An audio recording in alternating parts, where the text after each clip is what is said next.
जय हिंद दोस्तों, स्वागत है आपका एक बार फिर से बलूनी फिल्म्स में।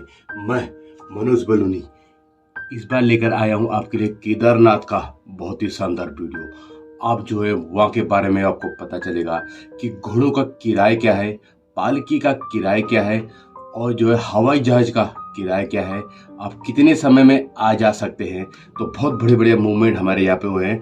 हमारी जो है टीम केदारनाथ पहुंच चुकी है और वहाँ पे बर्फबारी हुई है, जहाँ पर जो है बहुत ही शानदार दृश्य आपको देखने को मिलेगा। तो आप मेरे साथ बने रहिएगा। जय हिंद दोस्तों, मैं मनोज बलूनी, नाम तो आपने सुना ही होगा।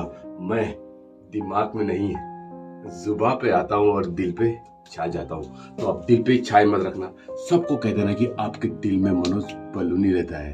तो दोस्तों, जो अब तक मेरे साथ नहीं जुड़ा है, लाल रंग का सब्सक्राइब वाला बटन दबा के काला कर दे। काला है तो आप मेरे साथ जुड़ चुके हो, और घंटी का बटन जरूर दबाएं क्योंकि उससे नई नई वीडियो आपको सर्वप्रथम मिलने वाली है। और जल्दी से लाइक कर दीजिएगा क्योंकि आप फिर बह जाएंगे हमारे प्यार में। तो दोस्तों, चलिए शुरू करते हैं आज का व्लॉग।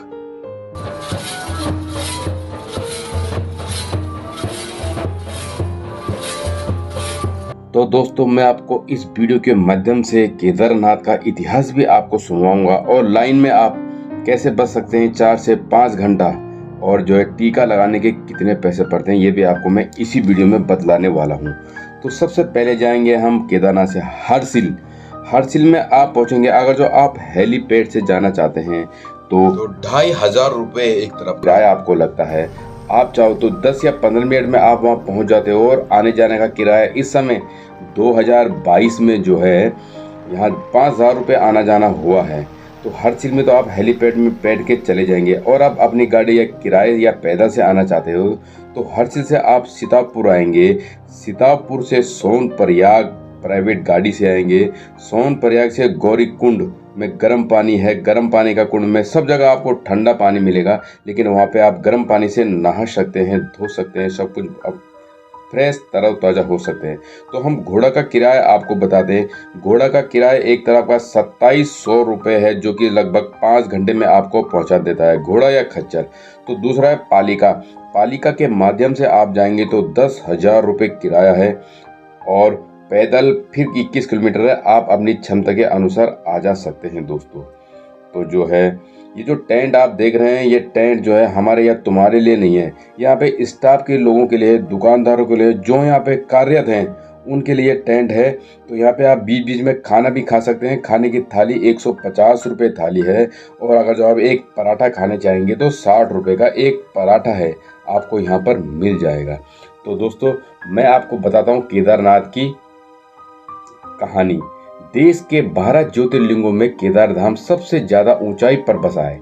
ये धाम मंदाकिनी नदी के किनारे 3581 मीटर की ऊंचाई पर स्थित है। ये उत्तराखंड का सबसे विशाल शिव मंदिर है, जो पत्थरों की शिलाखंडों को जोड़कर बनाया गया है। ये ज्योतिर्लिंग त्रिकोण आकार का है और इसकी स्थापना के बारे में कहा जाता है कि हिमालय के केदार श्रृंग पर भगवान विष्णु के अवतार नर और नारायण श्री तपस्या करते थे। उनकी तपस्या से प्रसन्न होकर भोलेनाथ प्रकट हुए और उन्हें ज्योतिर्लिंग के रूप में सदा वास करने का स्थान दिया। यह उत्तराखंड का सबसे विशाल शिव मंदिर है, जो कटवा पत्थरों के विशाल शिलाखंडों को जोड़कर बनाया गया है। ये शिलाखंड भूरे रंग की है। मंदिर लगभग 6 फुट ऊंचे चबूतरे पर बना है।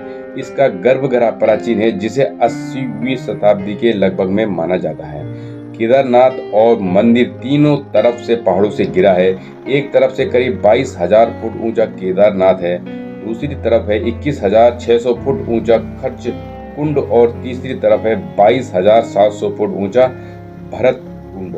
केदारनाथ मंदिर ने सिर्फ 3 पहाड़ बल्कि 5 नदियों का संगम भी है। यह मंदाकिनी, मधुगंगा, चीरगंगा, सरस्वती और स्वर्णगौरी, इनमें से बहुतों का अस्तित्व जो है खत्म हो गया है, लेकिन अलकनंदा की छाया मंदाकिनी आज भी मौजूद है दोस्तों। तो दोस्तों, मैं आपको पंच केदार यानी कि केदारनाथ की कथा सुनाता हूँ। ऐसा माना जाता है कि महाभारत के युद्ध में विजय होने पर पांडव ब्रंद हत्या अथवा परिवार वालों की हत्या के पाप से मुक्ति पाना चाहते थे। इसके लिए वे भगवान शंकर का आशीर्वाद पाना चाहते थे, लेकिन भगवान शंकर पांडवों से गुस्सा थे मगर शंकर के दर्शन के लिए पांडव काशी गए, पर भगवान शंकर पांडवों को वहां नहीं मिले। वे लोग उन्हें खोजते हुए हिमालय तक आ पहुंचे। भगवान शंकर पांडवों को दर्शन नहीं देना चाहते थे, इसलिए वे वहां से अंतर्ध्यान हो गए, केदार में जा बसे। दूसरी ओर पांडव भी लग्न के पक्के थे, वे उनका पीछा करते करते केदार ही पहुंच गए। भगवान शंकर ने बैल का रूप धारण करके अन्य पशुओं में जा मिले। पांडवों को संदेश हो गया था कि भगवान शंकर इन पशुओं के झुंड में उपस्थित है। तभी भीम ने अपना विशाल रूप धारण कर 2 पहाड़ों पर पैर फैला दिए। अन्य सब गाय पैरों के नीचे तो निकल गए, पर शंकर जी रूपी बैल का रूप धारण कर पैर के नीचे से जाने को तैयार नहीं हुए। तब भीम की पूरी ताकत से बैल पर झपटे, लेकिन बैल भूमि से अंतर्ध्यान करने लगा। तब भीम ने बैल का पीठ का भाग पकड़ लिया और भगवान शंकर पांडवों की भक्ति दृढ़ संकल्प देखकर प्रसन्न हो गए और उन्होंने तुरंत दर्शन देकर पांडवों को पाप से मुक्त कर दिया।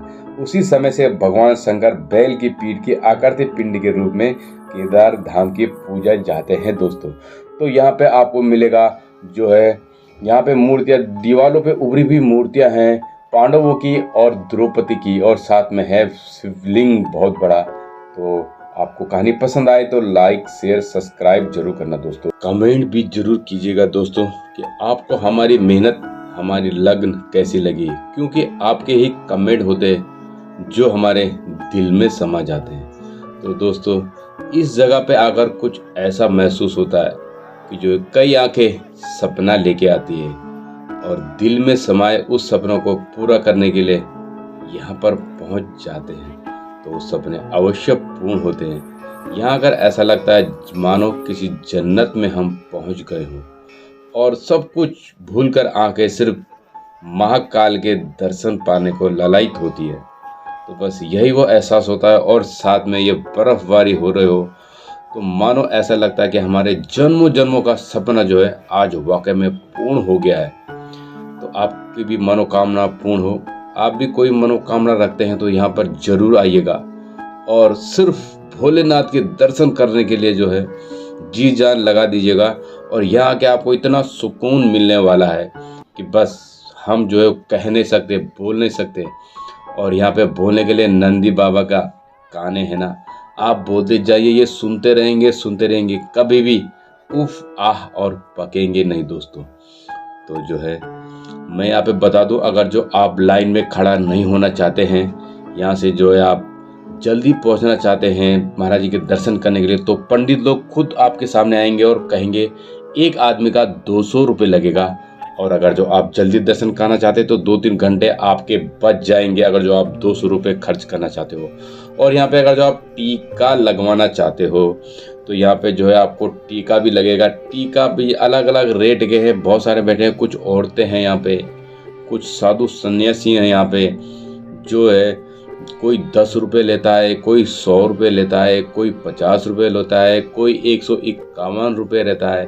तो आप यहाँ पे जो है बार्गिंग कर सकते हो, मोल ताल कर सकते हो, यहाँ पे बता सकते हो कि भाई आप कितने रुपए लोगे, कितने रुपए दोगे। तो जिसके पास यकीनन भीड़ कम होगी तो वो सस्ता ही लेगा। तो आप अपनी इच्छा के हिसाब से पैसे भी दे सकते हैं और भाव ताल मोल ताल भी आप यहाँ पे कर सकते हैं दोस्तों। तो ये हमारी वीडियो है जो दिल से बनाई है। हमारे पास जो है ना तो इतना महंगा कैमरा है और ना ही हमारे पास जो है उड़ने वाला जहाज है जिसे हम आपके ड्रोन शॉट ले सकें। तो जो है हमने बहुत अच्छी शूट लिया है आपके दिल में उतर जाने के लिए। आप अपने दिल में उतार लीजिएगा ना हमको, और आपको अच्छी लगती है तो शेयर लाइक सब्सक्राइब तो करना ही। और हाँ दोस्तों, ये मई के महीने से शुरू हो जाती है यात्रा, और जो कपाट 27 अक्टूबर 2022 में 8:30 बजे ये बंद हो चुका है इस साल का। तो ये विशाल पत्थर है जिसने आपदा में जो हमारे केदार बाबा को बचाया था, मंदिर को बचाया था नुकसान होने से, और कई लोगों की जान भी बची थी और गई भी थी। दोस्तों, हमारी और भी वीडियो देखने के लिए आप नीचे क्लिक करें, इधर व्लॉग के लिए क्लिक करें और इधर कॉमेडी के लिए व्लॉग करें। Comedy vlog